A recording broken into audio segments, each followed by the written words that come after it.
Students, कैसे हैं आप सब। उम्मीद करता हूं कि आप सभी अच्छे से होंगे, साथ साथ आप स्टडी भी कर रहे होंगे।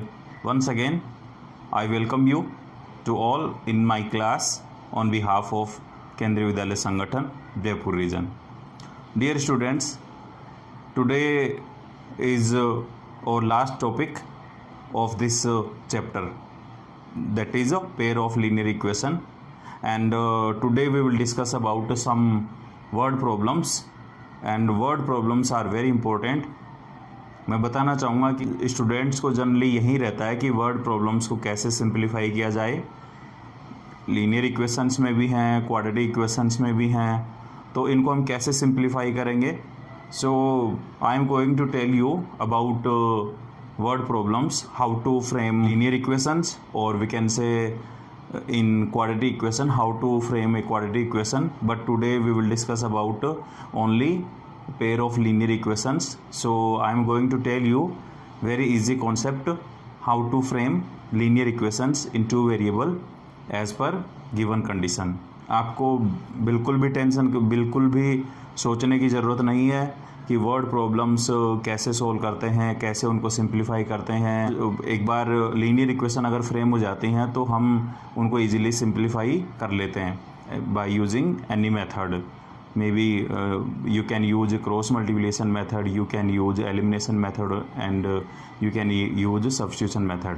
But remember, we will apply only simplest method in examination. No need to use any difficult method in board exam or in any exam. So remember, you will apply only simplest method. If any method is mentioned in question, then you will apply only that method. Otherwise you can use any method. So let's start our today's topic, how to solve word problems. So there is one question, and question is, यहाँ मैं आपको बताना चाहूँगा कि word problems को कैसे simplify करेंगे। आपको सबसे पहले उसे अच्छे से रीड करना है। क्वेश्चन का मीनिंग आपको पता होना चाहिए, आपको क्वेश्चन समझ में आ जाना चाहिए कि क्वेश्चन में गिवन क्या है और हमें फाइंड क्या करना है। अगर ये दोनों बातें आपके दिमाग में हैं, then you can solve question easily. So question is, Aftab tells his daughter. So in this question there are two candidates. One is Aftab and second is his daughter. So Aftab tells his daughter, 7 years ago, I was 7 times as old as you were then. तो यहाँ पर दो candidate हैं, एक आफ्ताब है और एक उसकी डॉटर है। आफ्ताब ने उसकी डॉटर से कहा 7 years ago, 7 years ago। यहाँ कुछ वर्ड्स हैं वर्ड प्रॉब्लम में, उनको आपको ध्यान में रखना है, जैसे एगो, लेटर, फ्रॉम नाउ।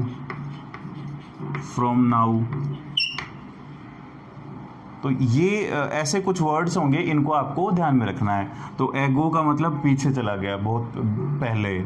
लेटर का मतलब बाद में, और फ्रॉम नाउ का मतलब आज से या अब से। तो ये कुछ वर्ड्स हैं, इनको आपको ध्यान में रखना है।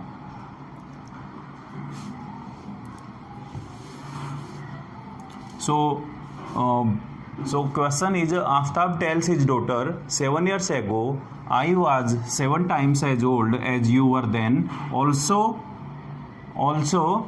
3 years from now I shall be 3 times as old as you will be.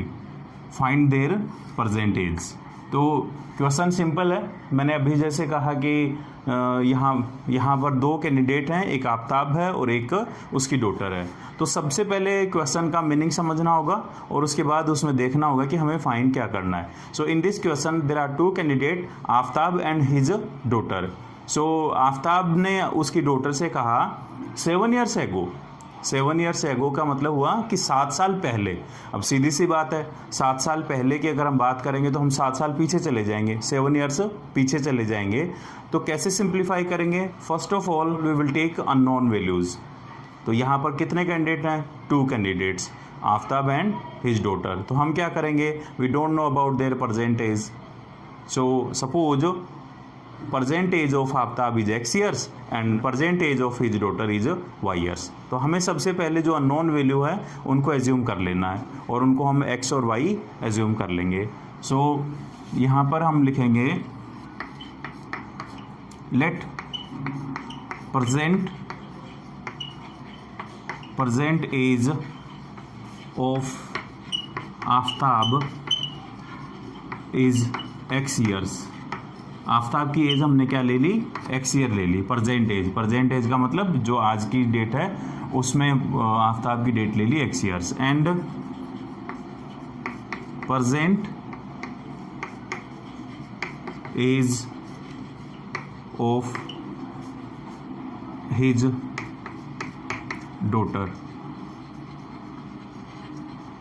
Daughter is y years. हमने उसकी डॉटर की एज क्या ले ली, y ईयर्स ले ली।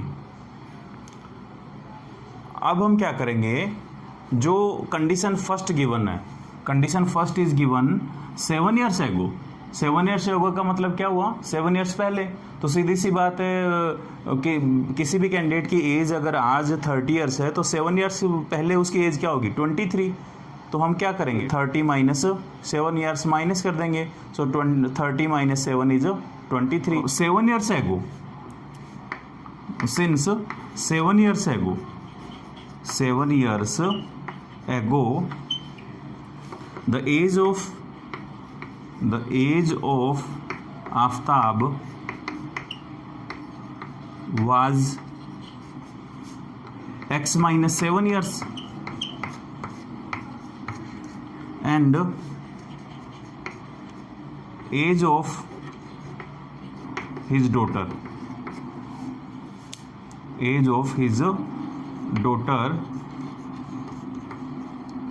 is y minus 7 years। तो यहाँ हमने कंडीशन अप्लाई कर ली कि 7 ईयर्स पहले दोनों की एज हमने फाइंड कर ली। तो 7 ईयर्स पहले हमने दोनों की एज फाइंड कर ली। अब क्वेश्चन में कंडीशन क्या है, 7 years ago I was 7 times age old as you. तो यहाँ पर एक इक्वलिटी का कॉन्सेप्ट अप्लाई होता है कि हम इक्वलिटी का कॉन्सेप्ट अप्लाई करेंगे और उसके बाद हम इक्वेशन फ्रेम करेंगे। आफ्ताब ने कहा अपनी डॉटर से आई वाज यानी मैं 7 ईयर्स पहले मेरी एज आपकी एज की 7 टाइम्स है। तो हम लिख लेंगे according to question. ATQ means according to question. Aftab की एज क्या थी 7 ईयर्स पहले, x minus 7 is equal to age of his daughter before 7 years y minus 7। So y minus 7। और जैसे मैंने कहा कि इक्वलिटी का कॉन्सेप्ट अप्लाई करना है, तो यहाँ पर जो आफ्ताब की एज थी 7 ईयर्स पहले वो उसकी डॉटर की एज की 7 टाइम्स थी। तो हम इसे 7 से मल्टीप्लाई कर देंगे और अब इसे सिंप्लीफाई कर लेंगे तो आ जाएगा x minus 7 is equal to 7y minus 49। And now by calculation we can get x minus 7y plus 49 is equal to 0 and x minus 7y plus 42 is equal to 0। और ये इक्वेशन हमें first मिल गई। तो इस तरीके से हम condition apply करके हमने फर्स्ट इक्वेशन फ्रेम कर ली। Next condition is 3 years from now, यानी आज से 3 साल बाद। After 3 years the age of Aftab will be x plus 3 years and age of his daughter will be y plus 3 years. So condition is 3 years from now I shall be 3 times age old as you will be. तो second condition यहाँ पर क्या बन जाएगी, 3 years from now यानी आज से 3 साल बाद। तो आफ्ताब की एज क्या हो जाएगी 3 साल बाद, x प्लस 3 और उसकी डॉटर की एज क्या हो जाएगी y प्लस 3। अब आफ्ताब ने कहा अपनी डॉटर से कि आज से 3 साल बाद मेरी एज आपकी एज की 3 टाइम्स हो जाएगी, इसका मतलब 3 गुना हो जाएगी। तो हम इक्वलिटी का कॉन्सेप्ट की मैंने बात की, तो हम इसे मल्टीप्लाई कर देंगे। किसकी एज को मल्टीप्लाई कर देंगे, उसकी डॉटर की एज को। तो दोनों की एज अब क्या हो गई यहाँ पर इक्वल हो गई। और इसे भी सिंप्लीफाई कर लेंगे तो ये आ जाएगा x + 3 is equal to 3y + 9 और इसे सिंप्लीफाई कर लेंगे तो ये आ जाएगा x - 3y + 3 - 9 is equal to 0 and x - 3y - 6 is equal to 0 और ये आ गई इक्वेशन नंबर 2। तो इस तरीके से हमने जो कंडीशन गिवन थी उन कंडीशन को अप्लाई करके और दो लीनियर इक्वेशन फ्रेम कर ली। अब हम यहाँ पे इनको सिंप्लीफाई कर सकते हैं। सिंप्लीफाई करके हम x एंड y की वैल्यू फाइंड कर लेंगे और उसके बाद हम आफ्ताब और उसकी डॉटर की एज मिल जाएगी। इस तरीके से जो क्वेश्चन था उस क्वेश्चन में जो कंडीशन गिवन थी उन कंडीशन को अप्लाई करके हमने लीनियर इक्वेशन फ्रेम कर ली। And equations are x - 7y + 42 is equal to 0 is first equation and x - 3y - 6 is equal to 0 is the second equation. And now we can solve both linear equation by using any method. And I am applying here elimination method because coefficients of x are equal. So using elimination method. Using elimination method. So how to simplify by elimination method? The coefficient of x is 1 in first equation and coefficient of x is also 1 in second equation. So we will subtract second from 1. तो जैसे हम subtract कर देंगे तो यहाँ पर ये minus का हो जाएगा, ये प्लस का आ जाएगा, ये प्लस का आ जाएगा और सिंप्लीफाई कर लेते तो ये कैंसिल हो गया और यहाँ पर आ गया 7y - 7y + 3y ये आ जाएगा -4y and 42 + 6 so +48 is equal to 0 and now solve it। 4y is equal to -48 so minus to minus cancel and y is equal to 48/4 so y is equal to 12 और y क्या थी यहाँ पर age of What is y? Age of Aftab's daughter वो आ गई 12 years. अब हमें आफ्ताब की एज भी फाइंड करनी है तो हमें x फाइंड करना पड़ेगा and how to find x? Very simple, y is 12 then the putting the value of y in first और second equation. So put y is equal to 12 in equation number 1. We get x minus 7 into 12 plus 42 is equal to 0. So x minus 84 plus 42 is equal to 0. So x minus 42 is equal to 0. So x is equal to 42. Therefore, the age of Aftab, present age of Aftab is 42 years. किसकी as आ गई थी? Present age of Aftab, ये आ गई आफ्ताब की as. तो इस तरीके से हम वर्ड प्रॉब्लम को सिंप्लीफाई कर सकते हैं। तो सबसे पहले क्वेश्चन में देखना है कि अननोन क्या है और गिवन क्या है। फिर उसके बाद क्या करेंगे, अननोन को हम वेरिएबल्स अज्यूम कर लेंगे। 2 वेरिएबल्स लेने हैं यहाँ पर x and y, you can take any other variable. उसके बाद क्या करेंगे, x and y variable assume करके क्वेश्चन को अच्छे से रीड करना, उसमें कंडीशन को देखना, कंडीशन समझने के बाद इक्वलिटी का कॉन्सेप्ट अप्लाई करके और हम लीनियर इक्वेशन फ्रेम कर लेंगे। अब देखते हैं next question. Next question is the sum of 2 digit numbers is 9। The sum of 2 digits number is 9. Also 9 times this number is twice the number obtained by reversing the order of the digits. Find the numbers. Students मैं try करूँगा कि जो जितने types की इसमें problems हैं उनको solve कर सकूँ और कुछ प्रॉब्लम्स यहाँ डिस्कस कर लेते हैं, कुछ प्रॉब्लम्स हम नेक्स्ट सेशन में डिस्कस कर लेंगे। तो क्वेश्चन क्या है, the sum of 2 digit numbers, the sum of 2 digits number is 9। तो हमें क्या करना पड़ेगा, यहाँ सबसे पहले हमें 2 digit नंबर लेना पड़ेगा। अब यहाँ बात आती है how to take 2 digit number. So very simple, suppose 23 is a two-digit number. How to write 23? So how to write 23? 23 can be written as 20 plus 3,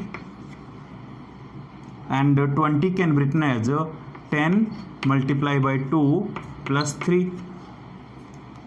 If we see 23, then we know that 2 and 3 are its digits. So in this case 2 and 3 are digits. So a two-digit number can be written as 10 into x plus y if x and y are digits. Let two-digit number is 10x plus y. Two-digit number क्या लेना है आपको? 10x plus y, where x and y are its digits. And x and y क्या है इसके? Digits. The sum of digits of a two digit number is 9. तो जो इसके डिजिट्स हैं उसका सम कितना है? 9. और इसके डिजिट्स क्या हैं? X and y. तो हम लिख लेंगे according to question the sum of digits, so x plus y is equal to 9. और ये फर्स्ट इक्वेशन बन गई. उसके बाद है ऑल्सो 9 टाइम्स दिस नंबर, यानी इस नंबर का जो टू डिजिट नंबर है इसका 9 टाइम्स इज ट्वाइस. जो ये नंबर है इसका 9 times is twice the number obtained by reversing. इसका मतलब क्या हुआ कि अगर जो डिजिट्स हैं उनका अगर ऑर्डर बदल दिया जाएगा तो वहाँ से जो नया नंबर मिलेगा उस नंबर का ट्वाइस है. तो हम सेकंड कंडीशन अप्लाई कर सकते हैं 9 टाइम्स दिस नंबर. तो इस नंबर का 9 times, so 9 multiply by 10x plus y is twice. Is twice का मतलब डबल है. किसका डबल है? The number obtained by reversing the order. यानी इसके जो टू डिजिट नंबर है इसके डिजिट्स को अगर हम इंटरचेंज कर देंगे तो वहां से जो नया नंबर मिलेगा. So when we interchange its digits then we get a new number that is 10y plus x. तो इस नंबर का डबल है कौन? जो 10x प्लस वाई का 9 टाइम्स था. तो ये हो जाएगा multiply by 2 is equal to. और मैंने कहा था इक्वलिटी का कॉन्सेप्ट अप्लाई करना है. अब हम इसे सिंप्लीफाई कर लेंगे. तो यहाँ से मिलेगा हमें 90x plus 9y is equal to 20y plus 2x. और इसे सिंप्लीफाई कर लेंगे तो यह आ जाएगा 90x plus 9y minus 20y minus 2x is equal to 0. और सिंप्लीफाई कर लेते हैं. 90x माइनस 2 कितना होगा? 88x and 9y minus 20, so minus 11y is equal to 0. और इसको और सिंप्लीफाई कर लेते हैं तो यहाँ 11 से डिवाइड हो जाएगा ये, तो यह आ जाएगा 8x minus y is equal to 0. और ये इक्वेशन आ गई सेकंड. और इस तरीके से हमने दोनों कंडीशन को अप्लाई करके दो लीनियर इक्वेशन फ्रेम कर ली. x plus y is equal to 9 and 8x minus y is equal to 0. अब हम क्या करेंगे? इनको सिंप्लीफाई कर लेते हैं. तो ये लीनियर इक्वेशंस आ गई and now we can solve both linear equations and we know that I have already told you will apply only simplest method. So in this case we will apply substitution method, because when we apply substitution method then it will be easy for us. So how to apply substitution method? We know that in substitution method we will change one variable in term of another variable. So I am taking second equation in this case. So from equation second we get y is equal to 8x and it is third equation. And now put y is 8x in equation first. So x plus y, and what is y? 8x is equal to 9. So x plus 8x is 9x is equal to 9. So x is equal to 1. So x की value आ गई 1. And putting the value of x in equation number third. So put x is 1 in equation third. We get y is equal to 8 into x and x is 1, so y is equal to 8। तो इस तरीके से हमने x और y की value find कर ली। अब question कुछ इस तरीके से था, 2 डिजिट नंबर क्या होगा, 2 डिजिट नंबर क्या होगा। सो 2 डिजिट नंबर हमने क्या लिया था, 2 डिजिट नंबर हमने क्या लिया था, 10x plus y। So 10 multiply by x, what is x, 1 plus y, what is y, 8। So 10 into 1 is 10 plus 8 is equal to 18. So 2 digit number is 18. And if we apply the given condition on this number, then what will we see? 2 digit number is 18 and question was the sum of its digit is 9. So its digits are 1 and 8. So when we add 1 and 8, so 1 plus 8 is 9. So it means 2 digit number is 18. तो इस तरीके से हम ये question simplify कर लेंगे। Next question is third, and it is very important question. It is an example of NCERT, so very important question. Question is a boat goes 30 km upstream and 44 km downstream in 10 hours, and in 13 hours it can go 4 km upstream and 55 km downstream. Determine the speed of the stream and that of boat in still water. Simple question है। यहाँ पर दो situation है, तरीके से बता रखी है कि एक बोट गिवन है, वो बोट डाउन स्ट्रीम में जाएगी और अप स्ट्रीम में जाएगी, तो कितने टाइम में वो डिस्टेंस कितनी कवर कर सकती है। कुछ डिस्टेंस यहाँ पे गिवन है, वो डिस्टेंस कवर कर रही है कुछ स्पेसिफिक टाइम में। अब यहाँ पर अप स्ट्रीम और डाउन स्ट्रीम को समझना ज़रूरी है। अप स्ट्रीम का मतलब होता है कि दोनों अपोजिट डायरेक्शन में, तो यहाँ पर अप स्ट्रीम, डाउन स्ट्रीम और डाउन स्ट्रीम और अप स्ट्रीम को समझना ज़रूरी है। इनका क्या मतलब है, डाउन स्ट्रीम और अप स्ट्रीम का। तो डाउन स्ट्रीम का मतलब क्या है कि जैसे ये वाटर है, तो वाटर इस तरफ फ्लो हो रहा है, ए टू बी की ओर वाटर फ्लो हो रहा है, और बोट है इसके अंदर, बोट, और बोट की डायरेक्शन भी उसी ए टू बी की तरफ ही है, तो दोनों की डायरेक्शन यहाँ पर सेम डायरेक्शन में है, तो दोनों की जो एवरेज स्पीड होगी वो क्या होगी, प्लस हो जाएगी। और अप स्ट्रीम में क्या है, अगर वाटर का फ्लो ए टू बी की तरफ है, ए टू बी की तरफ है, तो जो बोट है वो इस तरफ जा रही है, वाटर का फ्लो इधर है और बोट इस तरफ जा रही है, तो यहाँ पर जो स्पीड है वो जो स्पीड होगी वो माइनस हो जाएगी यहाँ पर। तो यहाँ पर एवरेज स्पीड को प्लस करेंगे और यहाँ पर स्पीड को क्या करेंगे, माइनस करेंगे। बहुत बार सिचुएशन है कि बहुत तेज़ हवा चल रही है और हम दौड़ रहे हैं, तो हम उस स्पीड से नहीं दौड़ पाएंगे जो हमारी स्पीड रहती है, तो हमारी स्पीड वो नहीं रह पाती है, कुछ प्रेशर लगेगा तो हमारी स्पीड क्या हो जाएगी, कम हो जाएगी। तो वो होता है अप स्ट्रीम, और डाउन स्ट्रीम का मतलब है कि दोनों सेम डायरेक्शन में। तो यहाँ पर स्पीड प्लस कर देंगे और यहाँ पर स्पीड माइनस कर देंगे। तो यहाँ एज्यूम कर लेते हैं सबसे पहले, let speed of boat in still water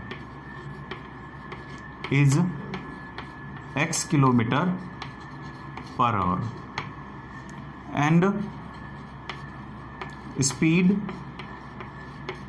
of water is y kilometer per hour। तो हमने क्या किया, स्टिल वाटर में बोट की जो स्पीड है वो x किलोमीटर पर आवर है और वाटर की स्पीड है y किलोमीटर पर आवर। तो जो डाउन स्ट्रीम की बात कर रहे थे हम, डाउन स्ट्रीम में स्पीड क्या हो जाएगी, x plus y kilometre. So speed in downstream is equal to x plus y kilometre per hour. और अप स्ट्रीम में स्पीड क्या हो जाएगी, x minus y, and speed in upstream ये हो जाएगी x minus y kilometre per hour. ये हमने स्पीड ले ली, डाउन स्ट्रीम में स्पीड आ गई x plus y kilometre per hour, and speed in upstream is x minus y kilometre. अब यहाँ पर हम देखेंगे जो स्पीड थी वो हमने, जैसे मैंने अभी जैसे बताया कि बोट की speed of boat in downstream is x plus y and speed of boat in upstream is x minus y kilometre per hour. तो ये आपको दोनों को ध्यान में रखना है, डाउन स्ट्रीम में स्पीड को प्लस कर देना है, अप स्ट्रीम में स्पीड को माइनस कर देना है। चुप रहो बेटा।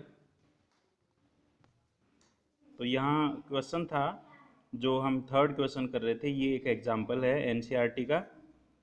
ए boat goes 30 kilometre up stream and 44 kilometre down stream in 10 hours. In 10 hours, it can go 40 kilometer upstream and 55 kilometer downstream. Determine the speed of the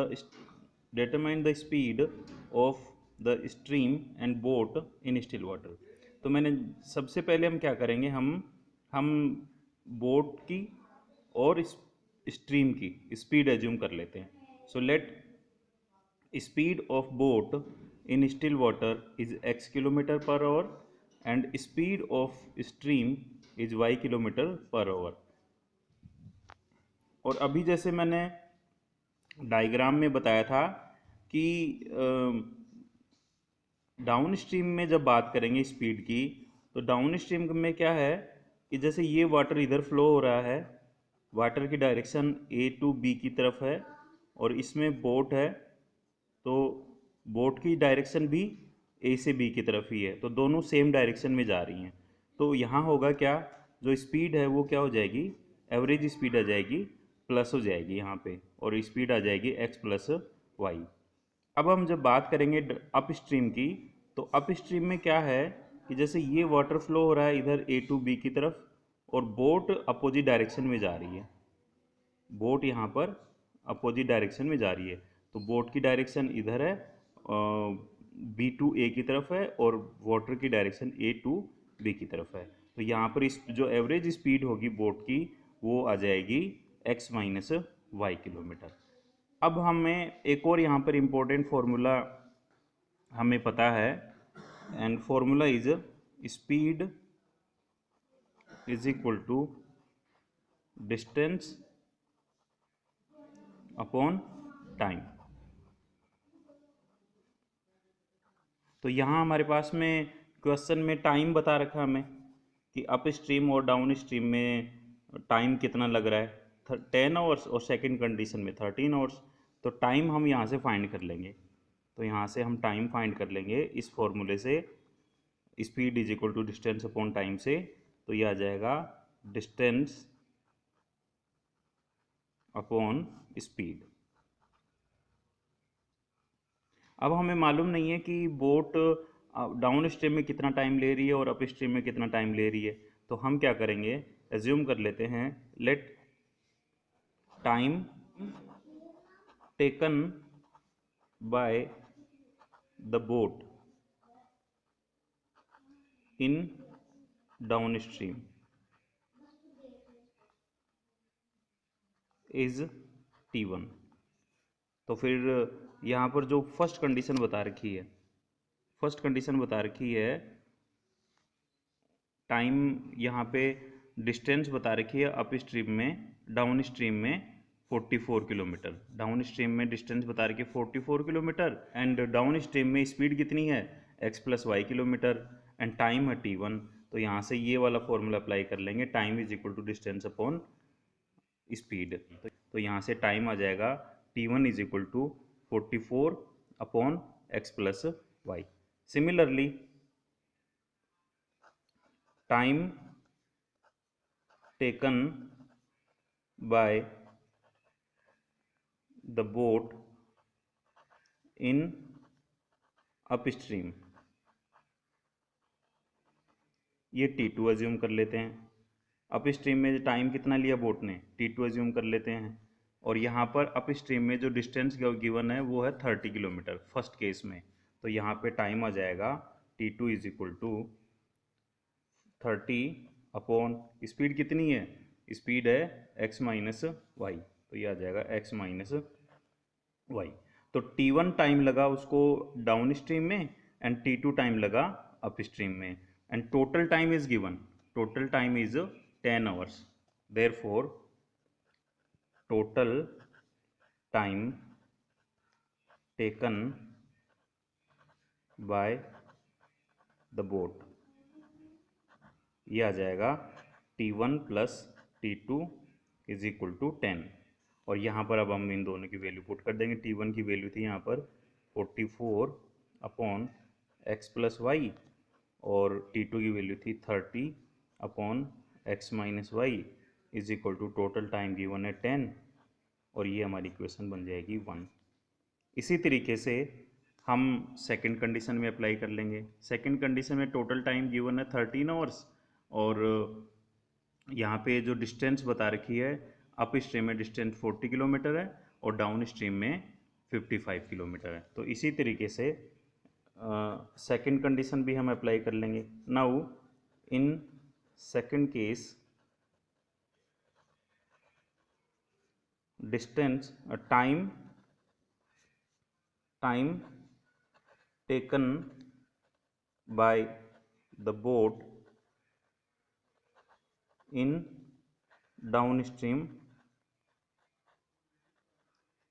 ये आ जाएगा T1 is equal to distance यहाँ पे given है 55 kilometre, और speed कितनी है यहाँ पर x प्लस वाई, और इसी तरीके से time taken by the boat in upstream, वो आ जाएगा T2 इज इक्वल टू, यहाँ पे डिस्टेंस गिवन है 40 kilometre, 40 upon x minus y, और टोटल टाइम आ जाएगा T1 plus T2 is equal to 13, और यहाँ पे हम वैल्यू पुट कर देंगे तो हमारे पास में वैल्यू आ जाएंगी। अब तो यहाँ पर अब आ गया सेकंड केस में आ गया time taken by the boat in downstream is T1 that is 55 by x plus y, and time taken by the boat in upstream that is T2, and T2 is equal to 40 by x minus y, and total time taken by the boat is 13 hours, therefore 55 upon x plus y plus 40 upon x minus y is equal to 13, और ये हमारे पास में second equation आ गई। अब इस तरीके से हमने यहाँ पे दो इक्वेशन मिल गई। इक्वेशंस आर जो इक्वेशन आई वो इक्वेशन आ गई 44 by x plus y plus 30 upon x minus y is equal to 10, and 55 by x plus y plus 40 by x minus y is equal to 13. And we have also discussed about how to convert equations in linear equations, because equation number 1 and equation 2 are not linear equation, so we will reduce both equations in linear equation. So how to convert in linear equation?